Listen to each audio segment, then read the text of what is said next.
behavior is a form of communication. What's the story behind the behavior? That was the voice of this week's guest, Joshua Stamper.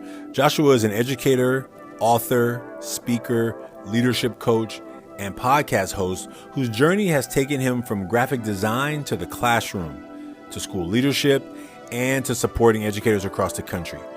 Joshua shares how losing his job helped him discover a deeper sense of purpose, and how mentors saw leadership potential in him before he saw it in himself. He believes this is why relationships have always been at the center of why his work with students and educators has been so powerful. Speaking of mentors, the Young Men's Conference registration has just opened. Now, if you are a teacher, educator, mentor in the Bay Area, we're looking for volunteers, and we're looking for young men who you know are here in the San Francisco Bay Area for a one-day experience. Now, if you're out of the area, we are inviting people around the world to host an event for young men in your community. Fun, a little bit of food, and some fellowship, some time together to communicate and talk about masks. That's what we're inviting you to do. So get involved however you can, in whatever way makes sense for you. If your school is looking for ways to support young men in your school and you want to host an event, you don't have to host it on the same day as our conference, which is a Saturday. You can do it one day during the week, at lunch, after school. Like, invite young men in your community to come together and have really meaningful conversations. I'm really excited about this year's conference and excited to have you as a part of it. So in today's conversation with Joshua, we discuss, one, why students are more willing to learn when they know an educator genuinely cares about them. Two, how our assumptions can cause us to misunderstand the behavior and needs of young people. Three, the confidence leaders show on the outside, and sometimes the self-doubt that they can carry behind the mask. And why mentorship, compassion, and asking the right questions can change the direction of someone's life. I hope you're ready for today's conversation. Take out your notes and let's start the show.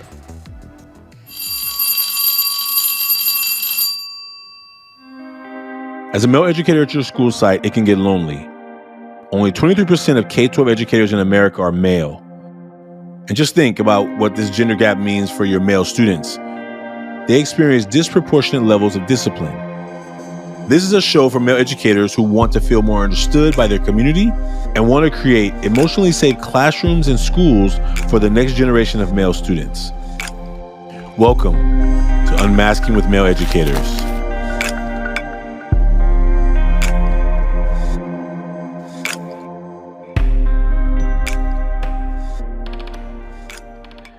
Joshua Stamper, welcome to Unmasking with Male Educators.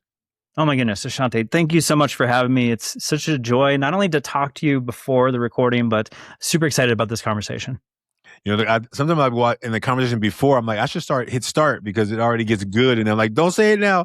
Tell me about 5 minutes. And so I ultimately know that maybe I may repeat myself, but please don't hesitate to repeat anything you've already said because I'm excited about learning more. Of course. Super excited to jump in. Would you introduce folks what you want them to know about you before you and I jump into our masks as we start talking about education, about the work you're doing now on multiple sides of education? Just introduce yourself. Tell folks what you want them to know. All right. Yeah, my name is Joshua Stamper. I am an educator, mostly in the middle school realm. I had a weird journey and to where I am today, and so I'll jump into that real quick. So I actually started as a graphic designer in Minnesota and was doing that for a couple years. The economy crashed and my position was dissolved. And so I was frantically trying to figure out, we had our first child was just born. We were married just for a couple years, and my beautiful and wonderful wife, she just sat me down and was like, hey, what are your passions? Like, what do you absolutely love to do? And so I landed on art and soccer. Those are things that I went to school for. Those are my major, but I also played college ball at Bethel University. And so looking at those two things, the only thing I could really come up with was an art teacher and a coach. And so that's what I did was I went back to school, got my teaching license in there. And then at the time, because the economy in Minnesota was still just terrible when I got my licensure, my in-laws were in Texas and they're like, hey, our economy is actually pretty good right now. And there's a lot of teaching jobs available. Why don't you look at the Texas area, specifically in Dallas? And so I was like, oh, okay. I didn't really want to move at all. I love the state that I grew up in. And so I just told my wife, hey, we'll just fly down for a weekend. If we both get jobs, we'll make the move. And of course, we both got jobs during that weekend. And so a couple weeks later, bought a house, drove down, started life there. And so that's really where my teaching started. And so I was a art teacher and coach for 6 years. After my third year as an art teacher and just started coaching, I had a crazy morning where I went to go get some coffee and I was bombarded by my AP. And I say that intentionally because I had no clue that he was going to have this conversation that was life changing, which was, hey, I see what you're doing outside of the classroom. You're making a huge difference. Have you ever thought about becoming a principal someday? And for me, I just laughed. I didn't know how to respond. I was like, no, like I just kind of figured out how to become a teacher. And now I'm starting to become a coach, and I was doing football, basketball, and track. Like there's no way that I can do that later. And so he was inspirational in the sense of like really pouring into me and saying, no, I see something here. You should really think about that. And so crazy enough, a month later, I was in a master's program for administration. A couple years later, became a dean of students. So in Texas, you have to be a dean of students where you're working with student discipline full-time for a year. And so then I got promoted into an AP role, did that for about 9 years in 2 different districts in Texas. And then while I was doing that, I was starting to speak. I was starting to meet other people. I had this itch to write a book. So my first book came out while I was at AP called Aspire to Lead. I also built a podcast with the same name, Aspire to Lead. And things were just kind of growing in that area. Met up with a company called Teach Better and started doing some work part-time just here and there with them. And that kind of grew into something that was a full-time venture. And so I stepped away after my 9th year as an AP and worked with them as a training and development specialist, and did that for full-time for about 2 years. And then after that, I decided to break off and do my own thing. And so I have my own company called Aspire Media, but really what that comes down to is traveling, speaking at conferences with school districts, with campuses, and writing books and doing the podcasting. So I have my hands on a lot of different things, but from where I started for where I am now is pretty crazy. That's amazing. Thanks for sharing that journey. I think, from people in upper offices seeing the thing in you that maybe you not thought about explicitly, maybe behind the scenes, you were, what would be the next thing, right? I think it's so beautiful, right? To have somebody, I mean, it's like what a teacher does, a mentor does, right? A coach does, right?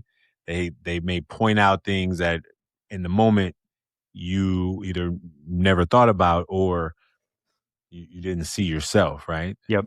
For sure. Yeah. I never thought of that of potentially leading a school. And I will say too, I had a mentor teacher who was amazing. He helped me in so many different ways in my young career. But I do think he gave me kind of a misperception of admin of don't be seen, don't be heard. Just do your thing, kind of put your head down and do the work, do it to your best ability. But kind of it was seen as like, don't be any trouble, don't do anything above and beyond.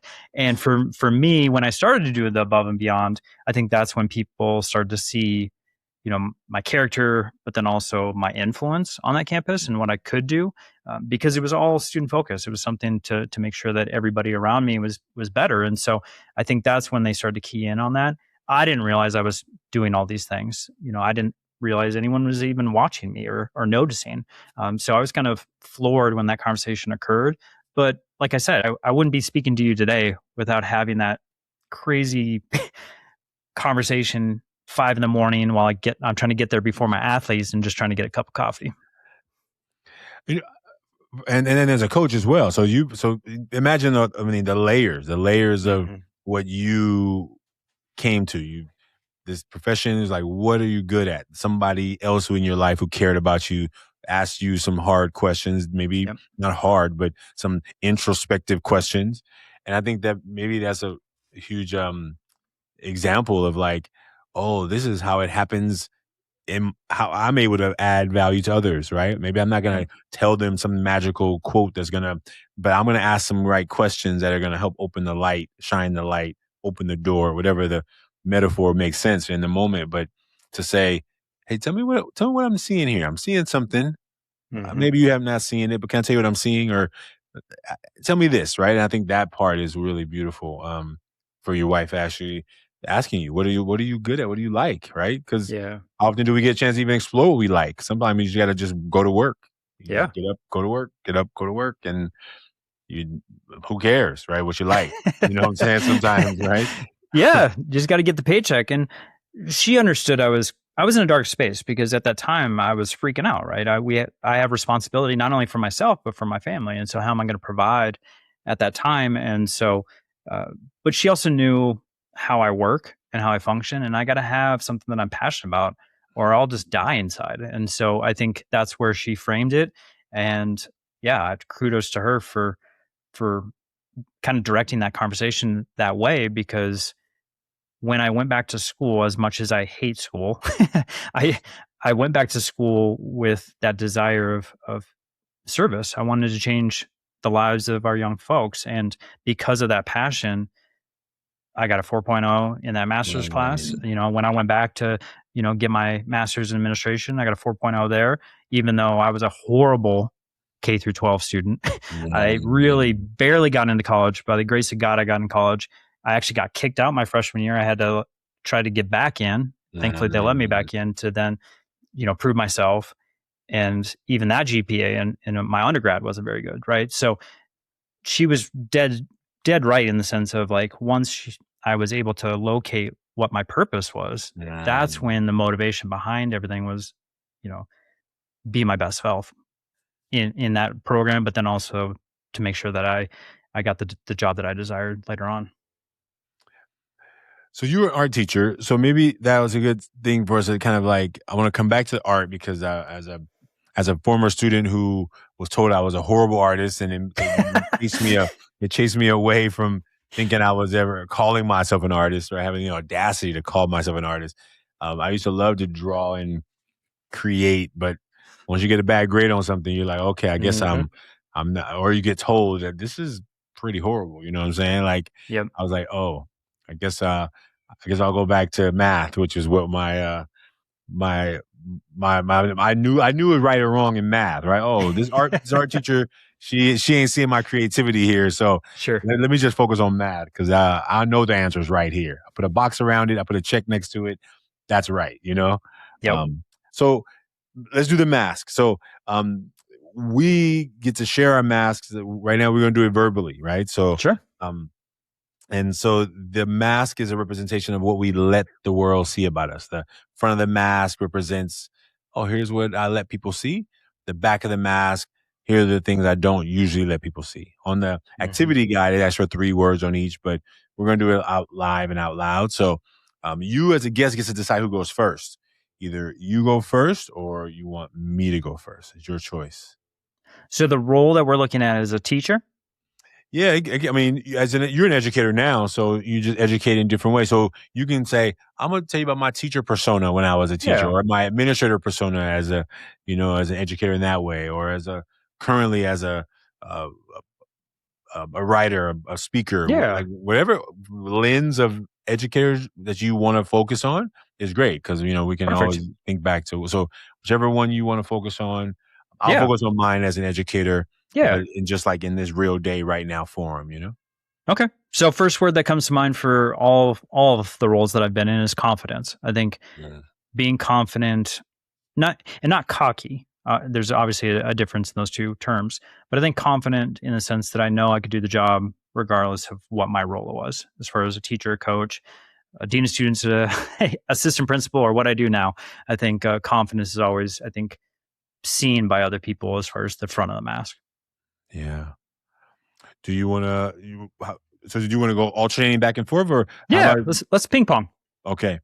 So, for the front, I would say what I want people to see, what I let people see, is I would say like caring.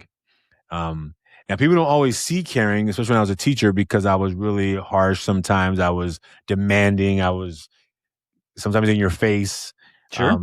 But but it was coming from a place of caring. I was wanting people to know that I cared about them so much that I would take away class time from talking to all 27 of them to talk to just you because you seem to need a little bit more of my time. Like, Hmm. I thought it was my way of showing caring, most times students thought I was just mean. So it didn't always get translated into the right way, even though that's where it was coming from. Like I really wanted them to know that I cared about them. I Hmm. remember one student asking me, "Are you a preacher?" I'm like, "Why do you ask that?" Like, because every time somebody don't do their homework, you start giving a sermon. I'm like, I just laughed. I was like, "You can blame my grandfather for that." And my grandfather was a preacher, you know? I'm not a preacher. But it was that moment of like, "Oh, wow, do I give a speech every time somebody don't do their homework? Do I?" Because it was that important to me, right? And I Yeah. think sometimes students who are always doing their homework, like, "Just teach us. Forget them," you know? And I'm Yeah. like, "Good idea, but that doesn't work with my soul," you know? Um, but I got the idea. So that's one word from the front. Do we want to stick with the front? Or we can, I mean, if there's any more you want to share about the front, it's Yeah, great. I If you do. want to move to the, okay. I do. I got more words that um no, I love what you're talking about on the front because I was thinking compassionate, similar to what you're talking about caring, because I wasn't a good student growing up and I had a family life that I didn't really desire, which, in retrospect is why I think I didn't do well in school was because that was the one thing I could control in my life. Mm, And it was kind of like, just screw that. It doesn't matter. I don't want to be here. It's like jail. I kind of put those personas on school itself. So all that being said is when I became an educator, I always was seeking out those same students that didn't want to mm, show up, that didn't want to walk through the door, who hated school and trying to make a personal connection with them yeah. and doing that in a compassionate, relationship based way to make sure that, and some of it even turned into mentorship, where I would pull kids in during their lunch or before school, after school, to just similar to what you're talking about, right? Speaking into life and trying to figure out what's going on behind the behavior. And a lot of times it was some crazy stories that were uncovered through that. That was like, okay, that makes sense as to why why you don't like school or why Mm, you're acting this way. And so just trying to have like kind of the empathy piece. And I always say in my keynotes now too, like you can't get knowledge to the brain without going through the heart. And I truly mean, like I mm. truly meant that and wanted to live that out as a teacher. I love that sentence. You can't get knowledge to the brain without going through the heart. Yeah. And I imagine like as a person on the outside, a teacher who's not aware of that can think, well, I'm talking to your ears. It's close Hmm. to your brain. You should be able to take what I'm saying and then do something with it right there, right? As opposed to realizing that um, I don't even recognize the language you're speaking because you don't like me and I don't like you. Yep. Or you don't care about me, so I don't care about you. Or whatever that kind of translation is. You sound like Charlie Brown's teacher. There's no words that make any sense. So therefore, uh, I'm still doing what I was doing before because nothing you said sounded like a language that I could work with, you know? Right. For sure. And I Um, think too, like if you think about it in the sense like Wheel of Fortune, right? If I said SH blank T, what do you think I'm spelling, right? You're laughing because you've already filled in the letter, right? But what if that letter is O? We got a totally different word and a totally different meaning, right? And a lot yeah. of times when our kids show up, we have only certain pieces that are shown to us, and there's a lot that's Mm, uncovered. And what do? When we have a gap there, we tend to go to the negative. And so then we start to define that person based on the word that we've constructed for them instead of actually trying to mm. uncover what truly is the missing piece to that student. Oh, that's powerful. That's yeah. I definitely had a word in there. Um, shut the front door, please. Please shut the front door. Exactly. You already got another word that filled in a different letter, right? So it could be a lot of different words that are established based on what we fill in the blank with. Yeah, that was my podcast word. That wasn't the word that Ashanti thought about first. Yeah, yeah. No, for sure. But it's powerful, and it's what the mask is, right? It's like, oh, you don't come to class on time. Every time you Yep. come here, you're goofing off and playing. You Right. must not care about your education. Totally. What? Now, I had many teachers who thought I didn't care about education. I just didn't like them. Like they were always rude Exactly. to me, and I had a rule: like if you gonna be rude to me, I am required to return the favor. You know what I'm saying? Like, Res- a lot of people think that respect is something that is required. And for me, and probably for you, respect is earned. yeah. And so, for instance, I had growing up, my mom would go to every parent teacher conference. And it was the worst day of the year. I dreaded that day because I got to sit in front of, especially in secondary, 8 different people saying how much potential I had and how I wasn't living up to that. Every single conversation. Except for my junior year, we went to a world cultures class. Just by the title, you could probably assume that I had a bad grade. I had an A, Ashanti, in that class. Why? Because I respected the man that taught it. He respected me, and Mm, for whatever reason, I understood that he cared about me as an individual yeah, versus just me regurgitating knowledge back to him. yeah. And the way he constructs his class is brilliant. So my mom goes, right, and she sees PEA and then CED, CED, whatever. And then we get to world cultures and I get an A in that class. And she walks away and she's like, I don't get you. I don't understand. She's frustrated, right? Because she just had all these teachers tell her how horrible I am as a student. So then the next semester we go back. I have a Shakespeare class. Don't have the world cultures anymore. It's a new semester. So now I have Shakespeare. Yeah. Art class A, PEA, CD, CD, CD until I get to Shakespeare and it's an A. She meets the teacher and she's like, I'm on to you now. I got you. She's like, it's not about the material. It's not about it being too hard for you. It's about the relationship of that teacher. And I just smiled. I was like, you finally get it. I didn't agree or disagree. In my head, I knew she was right. Because when the teacher showed me that they cared about me as a human being, that's when I would run through the wall for them. And that's when I would get the A. I was capable. Yeah. I was willing to do the work if the relationship was established. Yeah. I was capable. That's powerful. And imagine so many students who are in that moment where you're pulling for your own independence, you're pulling for your own like autonomy, you're trying to Yep. be an adult, even if you're age wise or intelligence wise not there. And then you don't let any adult think they're righter than you. So you just, right. But ultimately, you just want to tell them what they can do to help make it better. Like, Yeah. look, here's what I need. But that also requires me to let them in past the window, right? Let them in past the mask. And I think that's really powerful that, your mom was like, what's going on here? What am I missing? And I think that's really powerful around the mask, right? You talked about the confident, compassionate, and I think one of the things that I was bullied in middle school. So Mm, when I became a middle school teacher, I started in high school and I went to middle school. I was hypersensitive and aware of any behavior that sure. looked like could be seen as bullying. And I was hypersensitive for those kids who were the ones who were sitting with their head down, quiet, like just reserved, right? Because I know what it's like to not feel like no one cares or how people not. I can't tell anybody because I can't be no snitch. So why can't nobody tell that something's going on with me? Why don't somebody pull this out of me? So then I can't be Mhm. like I told somebody, right? Like, and no one did. No one did. I was just a kid doing barely slipping by. Yep. Math was always an A. But everything else was like whatever I could keep my mom hands off of me Yeah, with. exactly. Whatever grade I could just okay, I can make excuses for all those other grades, Yep. There's enough, just low enough just to do enough to what's gonna keep her off me. Um, Totally. but math was always an A because it was easy. It was like, man, this is like it's like dessert. I get to go to this dessert class every day. The rest of these knucklehead teachers, I don't even know what to do with. I think we had a very similar experience in school. Oh man. Well, what about the back? What's on the back of that mask? That as an educator, as a teacher, or however whatever role, what's the things that are either harder to talk about or Yeah. they're just easier not to talk about because maybe sometimes people don't even ask. Yeah, I think the self-doubt piece happened quite a bit, especially in leadership.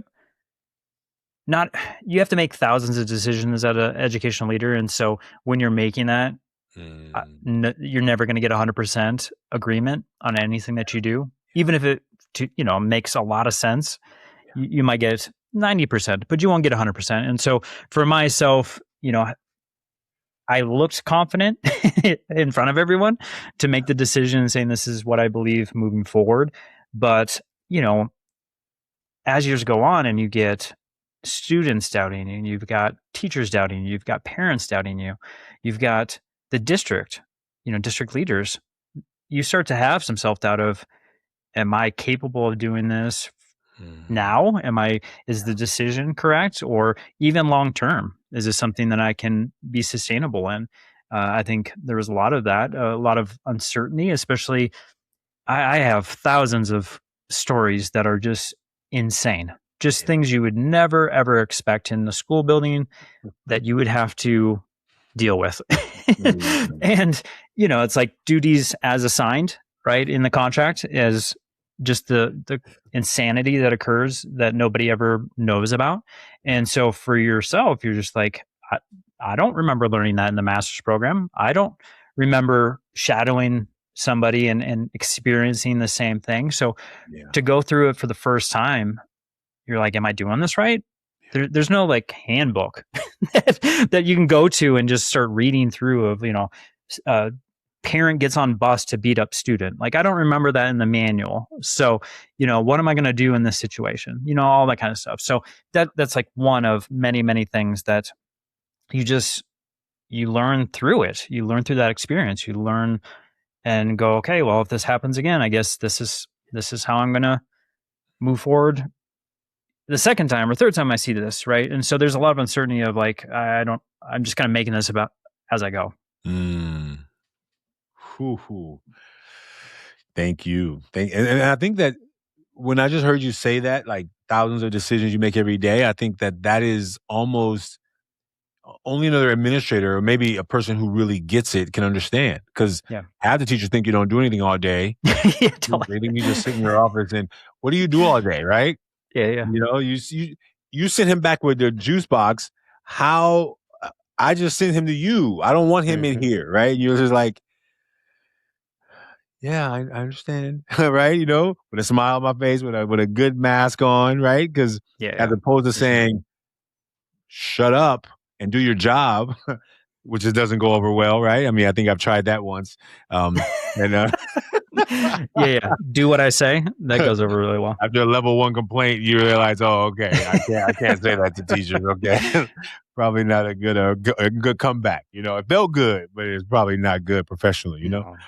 And I imagine like that's what I also experience is like, oh, how many decisions am I making a day to deal with the number of things that no one's ever going to know except the other administrators in the office, right? For sure. No one will believe, right? I think that's so powerful. I think that's. I think I agree with that, and I align with this some of the self doubt, and I think even now running a nonprofit, I think the the work is real in that way. Like it Mhm. feels sometimes like okay, what am I doing wrong? Right? I'm always asking when something goes wrong, I'm always trying to figure out where I messed up. Like Sure. sometimes at a fault to my own self that I'm working really, really hard. And to take blame of other people who are not doing their part sometimes is feels frustrating, right? Because I'm always trying to make sure I'm not pushing blame. I mean, as a leader, Yeah. ultimately it all is gonna rest on me. But that doesn't mean that other people should be held accountable for the things that they're supposed to do, right? And so that Yeah. fine line between like, yeah, I'm working hard every day, like, and I'm expecting you also on the team to do that, right? And I think those pieces are tricky sometimes when you're like, am I not working hard enough? I think I'm exhausted all the time. I'm working Mhm. hard. And what's the best way to work hard? What's the smarter way to work? Okay, this is not right. This is not working energetic wise. Okay, I need to do something different and do it a different way. And so I think sometimes that self doubt actually turns into a lot for me self blame, like Mhm. blaming myself for not having enough, not being enough, not smart enough, like all the self talk that my middle school self still shows up every once in a while, protecting me from thinking I'm too big or too good or too something else. You know? For sure. I think Yeah. we're our own worst enemies. I mean, the other day I was doing a keynote at a retreat. It was a small little building that we were in, and the tables were right on top of each other. Mm. And I spoke for 2 hours. I might have inspired some folks. I don't know, but I ran into a table and almost knocked the table over. That was the thing. When I left there, it wasn't about the connections that I made with the other people and how they were smiling and all of wonderful things they said afterwards about my presentation. I was fixated on the fact that I almost took out 4 teachers and bumped the table. That's what I was thinking about, right? And so I think as leaders, that self-doubt is also like, I could have made 99 or 999 great decisions that day. Yeah. And maybe I made one bad one. Well, I'm sitting in the car driving home. What am I focused on? I'm focused on the one thing that went wrong and maybe went sideways. But if I look at the grand scheme of things, I made 99% of the decisions were phenomenal. Yeah. I should be defining my day as fantastic, but instead I'm focused on such a small little blip Yeah. in when the grand scheme of things, like, I did a great job. Yeah. But we don't give ourselves acknowledgement in that because we are our own worst enemy. And I wonder, for educators who, I'm not sure how the statistics are in your part of the country right now, but teachers are leaving after 2 years, 2, Yep. 3, if they make it to 3, right? Sometimes Yep. sometimes by December, teachers are like, I think I'm just not coming back after the break. You know what I'm saying? For sure. Like, so we know that that profession is hard, right? And so sometimes the feeling of not being able to, not doing a good job, not being enough, not knowing that teaching is more than you having material that you have taken a test to prove you know. It is, can I engage, encourage, inspire young people who could care less about who I am, where I've been, what I've done, to listen to a potential of helping their life become better. I think it's so critical, right, for Oh my educators gosh, yeah. to be reminded that it's going to feel like that sometimes. But Yeah, one of the most popular keynotes I do is enhancing your self-capacity with healthy habits. That's the title of the keynote. Why? Because everyone is feeling it. They're feeling like I'm going into a system that is chewing me up and spitting me out. And so if the system itself is not built for my longevity, then what am I doing as the teacher, right? And so I want folks to understand, like, the day I resigned, 2 days later, they had my replacement, and that school is thriving and they're doing great without me. Like, the system itself is churning and moving forward with or without you. So why am I killing myself? Literally, like what you were talking about before, I was just imagining the 70, 80-hour weeks that I was spending on the campus. Was I my best version at home? Was I a great husband during that time? No. Was I a great father? No, my kids barely saw me, right? I got out the door to go to school before they woke up, and there were plenty of days that I came home and they were already asleep. So how is that building a great relationship with them? In addition to the fact that when I did come home, how present was I? I was still on my email. I was still getting text messages. I was still in my office working on things for the next day. So what boundaries can we establish that are going to help our capacity so that way we're not just praying to get to Saturday and Sunday?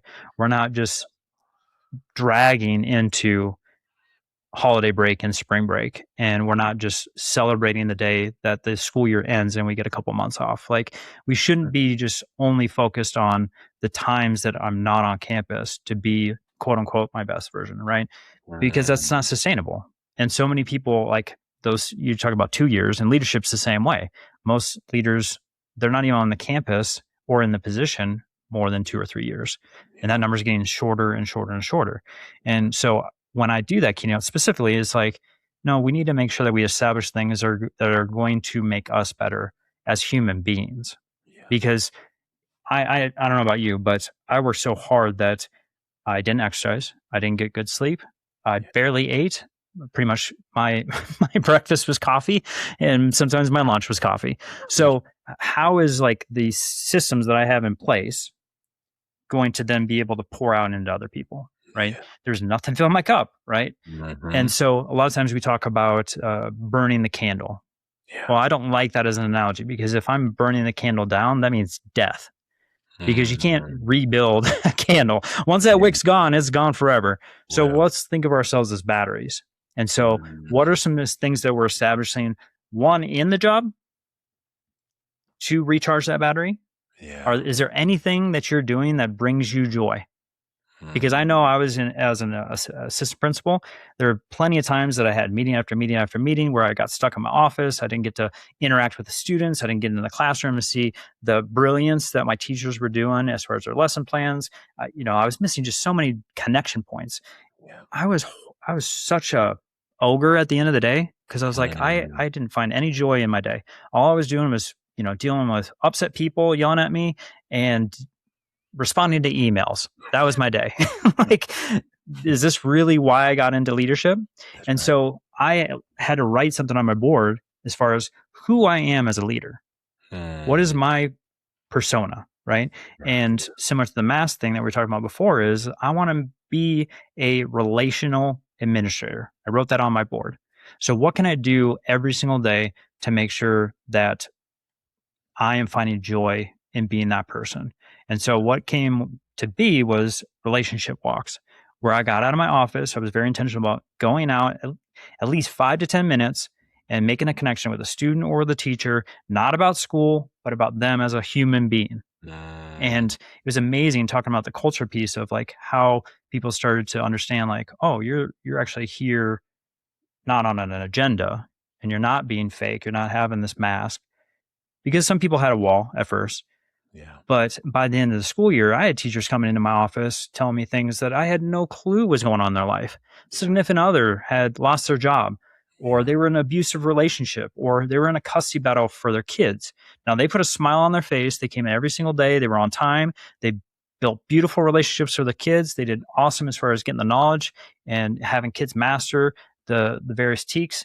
And for me, I would never have known, but to have that trust built through these relationship walks gave them opportunity to Mhm. understand that I'm here for them and to Yeah. make their job better and their lives better. And so if I could provide resources, then I would do so, or hey, I'm a single mom and I need to go pick up my kids on Tuesdays because, they have this activity going on. Is right if I leave right as the bell goes on. Of Mhm. course I can. Yeah, of course. Go, please do that. Mhm. Be a mother, right? And Yeah. so, all that being said, is like whatever your title is, whatever your role, make sure that you have something that brings you joy every single day. Yeah. And I think that's so critical in terms of like not only education, meaning teachers in the classroom, but all the people in the building that actually show up to do work. Right. Yeah, totally. I've met many grumpy janitors that I'm like, dude, why are you here? You know what I'm saying? Like, Yeah. you're mad all the time. Like, I've known I've seen you one day where you're not mad about something. I have not done anything to you. And you run, and that's not only just talk about janitors. I'm just saying, No. like, Yeah. in a context of like, what this seems not to bring any joy to you. How do we, or in the cafeteria workers, right, who are always yelling at kids for not having their Hmm. quarters. And I'm like, here's a quarter. Here's a quarter for the kid. Like, come on, Yep. let's not. Here's a jar of quarters. Any kid forgets their quarter. Let me just help it out. Like, let's not create a adversarial relationship with this food. You know what I'm Yep. saying? For That sure. came in a box that you unfrozen, that you heated up, that you know what I'm saying? Let's not do that to these kids, you know what I'm saying? And as a kid who was always on reduced lunch, free or reduced lunch, Hmm. like I don't really want to have to eat this anyway, but I have to eat something, right? Yep. Like I didn't make a lunch. I don't have a lunch. This is what I gotta Yeah. have. And now you're mad at me because I didn't have this. And so I think just almost the things that happen, how we as educators, as administrators, as folks who have to try and keep this place running somewhat in a system that oftentimes seems like, do you want this to work? Like you like all the things that are going on, like, do we want this to work? And I sometimes have had to like, okay. My principal will be like, okay, Sean, you can't send that email to those teachers. You can't send that. I said, but it's true. Yeah, it may be true, but yeah, you gotta say a little. You gotta change the context. Your tone is a little off. I'm Tony. like, Yeah. and you realize, oh, I gotta put this. I left the mask on the desk. Let me go rewrite this with. I know what you're trying to say, right? And you realize, like, oh, I'm trying to always keep people in the game, and sometimes not saying what really needs to be said for the in service of kids. Yep. If it's in service of adults, everyone's gonna take care of that. But if somebody in service of kids, needing these adults to have done their soul work before, and knowing that I've been a teacher who tucked my problems in the glove compartment, came into school like I was a perfect specimen of human, come to come give you your future, right? And I'll Yeah. pick my problems up on the way home, right? And knowing that that wasn't real either, you know? Yeah, and similar to what I was talking about with the students, right? As far as like, and myself and Charlie Peck wrote a whole book on this, right? Language of behavior. Behavior is a form of communication, and we think about it only in the world of children, Mm, but it's the same with adults. yeah. I had a tech person similar to what you're talking about, right? He was not a nice person to anybody, Mm, and when anyone had a tech issue, they would rather just try and figure out themselves than call him because they just didn't want even to be in the same space wow. because of that negative energy. And so I was like, nope, we're gonna fix this. And I could have done similar to what you're saying, right? I'm gonna demand him to change his behavior or his form of communication and have that way. No, I went in there and made it a point, similar to what I would do with my students, of let's just get to know this guy. Like, what's going on? What's the story behind the behavior? Yeah. And when it came down to his value, he got moved to a closet at some point in his career. Mm, He was never asked to do anything, and his role diminished more and more, both by salary and by position. And so after time, it's like, why am I even here? That's the perception that he had for his role in his job, and the joy that he used to have went away. So it's like, okay, as an administrator, now that I know that, what can I do to make sure that this person is valued? Okay, I'm going to get you an office now instead of having you in this closet. yeah. You know what? You're a valuable member to this team and this campus. You're now on the leadership team because I value this, right? This position. That's right. Guess what happened? Of course, his whole demeanor changed, right? The Yeah. way that he started to interact. When we used to call him on the radio and we wouldn't get a response, every time we got him on the radio, he when I first got there, he didn't have a radio because he was like, "Screw that! I'm not doing that. Like, I'm not going anywhere. I'm just going to be in this closet. If you want me, come find me." And by the end, once he retired, he carried a radio and he responded on that radio. Why? Because he felt like he was a member of a team and that he had true value, where before he felt like he was dismissed. Mm, man. I mean, so what it sounds like you were doing, you probably won't use a metaphor of it, but you were helping look beyond what you saw on the outside. Like that's what we call the mask, right? Yeah. Because for instance, when our students come in, our parents are giving their best. They're what they see at home every single day, they're trying to mold. And unfortunately, and I say this as a father of six, the Mm, child that I see at home is not always the child that leaves my home and goes to school. And I can assure you that I've had plenty of principal calls from my kids, even though at home they are little angels for the most part. Every once in a while, of course, they trip up. But all that being said is the staff that is here with us, yeah. they want to be their best. They don't show up and going, you know what, I'm gonna suck today. I'm gonna be Mm, horrible. I'm gonna be the worst possible, I'm gonna have the worst production possible. And mm, so if I have, similar to what we talked about with a student, right? My report card always said the same numbers every single time. And I think I already mm, shared some of those terms that were used, right? yeah. With the whole potential thing and fill in the blank as to the title that I was provided, but it was negative. Yeah. And so as an administrator, I can't do that with my staff. I can't just say, okay, this guy is not performing well. He's having some communication issues. He's having some relationship issues, but I can assure you that he doesn't want to show up and be the worst employee possible. So Mm, if this is the output, then what's the reason behind the behavior? yeah. Because if that's not his intention, that's not what he truly wants, then there's a reason that he's doing what he's doing. And so Mm, I got to take the time to uncover that. And sometimes it takes a really long time. For myself, it took months yeah. to get to the bottom of what truly was going on in that person, because I don't think anyone gets into education to be a terrible person, because at some point they want to be a servant to children. And Yeah. that means you have deep down a heart of gold somewhere. It's just I gotta find it, uncover it, and bring it to the forefront. That's it. And sometimes I may have to help remind you of what can be seen on the outside, but you have not yet seen it yourself, right? Yeah, you That lost it. part as well. You know, this conversation is going faster than I thought. I mean, and it's going not faster than I thought, but I'm like, oh my goodness, we're coming up on time, and we've just gotten in, right? So Yeah. thank you for being an educator. I love talking to educators because I think that education called me. Like it was a soul call. It wasn't a Hmm. let me go chase money call. It was like, Nope. here's what is calling my soul. So what are you doing now, that now that you do this talks and teaching and training of educators, like how does that the work that you did in the classroom show up in your work today? Like maybe that would be something important, because every teacher who is in a classroom today may not decide to be there until they retire. They may be like, oh, I want to do something different. I want to Hmm. explore, right? I'm not running away from this profession, but I'm trying to evolve to the next thing. How does what you've learned over the years show up in your work today? Well, first off, I think based on my story that I introduced, right, as far as who I am and where I've been, I hope you understand that I am one that is willing to try new things. and, and I say that because typically, if you looked at my resume, about every 3 to 5 years, I'm doing something different. That's typically how I roll. And so I just like being open ended of like, I don't know where the future holds. I don't know what I'm going to do. But what I want for myself is to be able to serve in some way. I want to make sure that the generations ahead of me are better due to the service that I provide. And so that still goes with the work that I do now. It's just that I'm teaching adults versus back in the day, I was teaching middle school kids.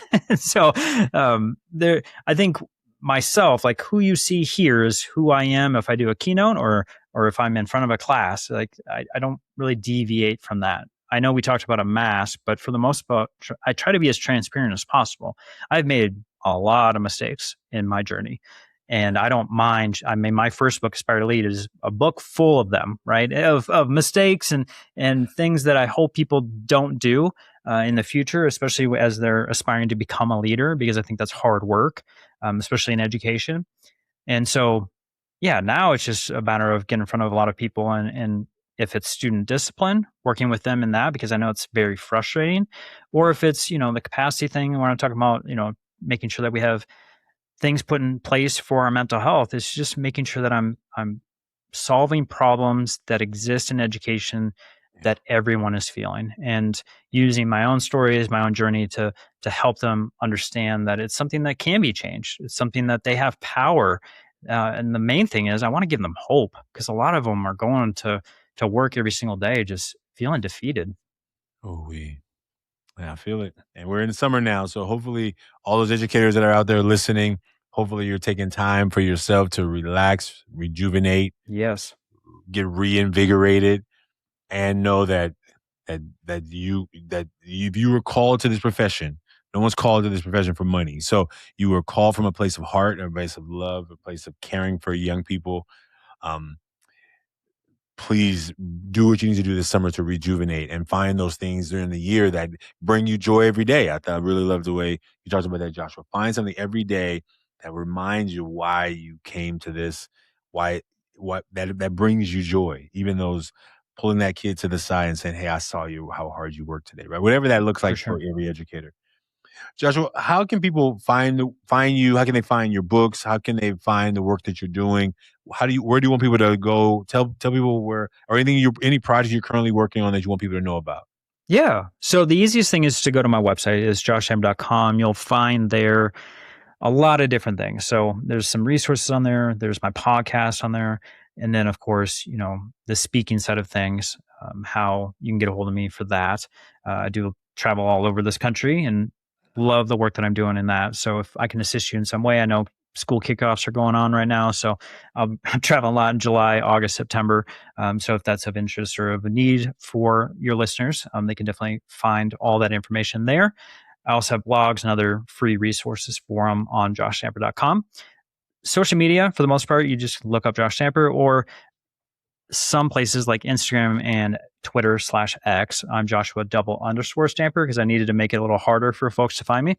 And then My podcast that I've got is Aspire to Lead, which I talked a little bit about, but that's been going on for 9 years, which I'm crazy proud of. It's been hit and listened to 170 different countries. It Nice. is turned into something that I didn't expect, similar to probably what you feel about this podcast, right? Is so many wonderful connections, friendships, and then also opportunities that have been provided through that. And so, second podcast is based on my second book, The Language of Behavior with Charlie Peck. So we talk a lot about mental health. We talk a lot about student discipline, talk a lot about what we can do campus and classroom wide to make sure that we're, like, similar to what we were talking about before, is find the underlying reason behind the behavior and trying to change the system and structure that most traditional practices are being implemented, right? We're using discipline in the sense of ISS, OSS, expulsions, and for the low level, mostly detentions, and saying, okay, that's not enough. We need to change that, because what we're seeing is that the data is only increasing as far as student discipline, not decreasing. And so the things that we've put in place in our 3 tenets in the book help educators as far as reconstructing that to make sure that we're providing the skills necessary. So when that student sees that adverse situation again, they have the skills necessary to be successful versus doing the thing that really got them in trouble in the first place. And then, of course, the uncovering piece of understanding that a lot of our kids have some unmet needs that are going on. And some of those things that they've experienced have actually changed their brain and their body. And we're seeing, again, that affect not only as far as how they're taking in knowledge, but also maybe their absenteeism or some of the behaviors that we're seeing in the classroom. So we dive into a lot of different things in that book. And then the last podcast, because I'm crazy and I have 3 podcasts, is the Vibe EDU podcast, which is only a year old, but that's with Kim Gamrose, TJ Berry, and Mitch Weathers. And the 4 of us kind of do a roundtable conversation. And we do those through 4-part series on topic. And then we do a Vibe EDU mailbag where we take questions from those who are listening and answer those. And we try and split that up in between our series. And then that's connected to an event that's coming up very, very soon, actually, in less than a month. So at the end of this month, July 31st and August 1st, we have an event out in Anaheim, California called the Vibe EDU event. And we're super proud of that. This is the second year that we've got that going on. And so the 4 of us will be speaking at that event, and we've got some other guest speakers that will be, but it's kind of, we like to say it's an unconference. So it's for a beautiful community of teachers and leaders that come out there that truly have a heart of servanthood and want to break the mold, if you will, of how we've been doing things. And so super proud of that crew, that podcast, that event. And so, yeah. And then I'm got another book coming out because I'm not busy enough. So I have Charlie Peck and myself have a 3rd book, my 3rd book and her 3rd book, which is the EQ Impact is what the unofficial name is, but we like that title. So hopefully the publisher will keep it, but it's about emotional intelligence. And so that's for our content as far as the keynotes that we do and the work that we do with campuses and districts. It kind of is the umbrella that encompasses everything that we are talking about with self-capacity and with healthy habits and with, how teachers are showing up every single day and how these skills are so important now more than ever. And especially if you look at like future ready skills and what the business world, if you will, or the professional world is looking for as far as skills, emotional intelligence is in that, So it's something that a lot of people don't think about. And so we're just trying to make it simple and having a construct that people can use to make sure that they're going to be in the profession for a very, very long time. Ooh, that's beautiful. And say the name of the conference again. Vibe EDU. So it's VIBE, Vibe, and then EDU for education. And that's an event coming up soon. We'll put that, if you want us to share that, I don't know if it's open. So we'll share that in the show notes. And that's coming up in the next 3 weeks. So 3-4 weeks. Yeah. So congrats on that. Thank you. You'll be in my neck. Well, you'll be in Cali. So maybe that'll be an opportunity to have a face-to-face. Oh, dude, I'd welcome that in a heartbeat. Yes. Right on. Well, Joshua, thank you for being here with us today. Thank you for taking off the mask with us. Thanks for sharing the work that you're doing in education to help educators. I think this work is so important. I can feel the energy from you, the calling of it to you. And I look forward to seeing you again. Hopefully this won't be the last time. Yeah, I was going to say, man, it would be amazing to see you in person. So, Ashanti, thank you so much for having me on the podcast. It was a joy. Folks, Joshua and I shared our masks here publicly, but you can share yours anonymously at millionmasks.org. Share this episode with a teacher, educator, someone who is, you see more in them than they may see in themselves. Maybe you just share this with them and it will inspire them to fall and find that thing that's calling them for the next stop of their journey on this work of education. We'll see you all soon. Thanks again, Joshua.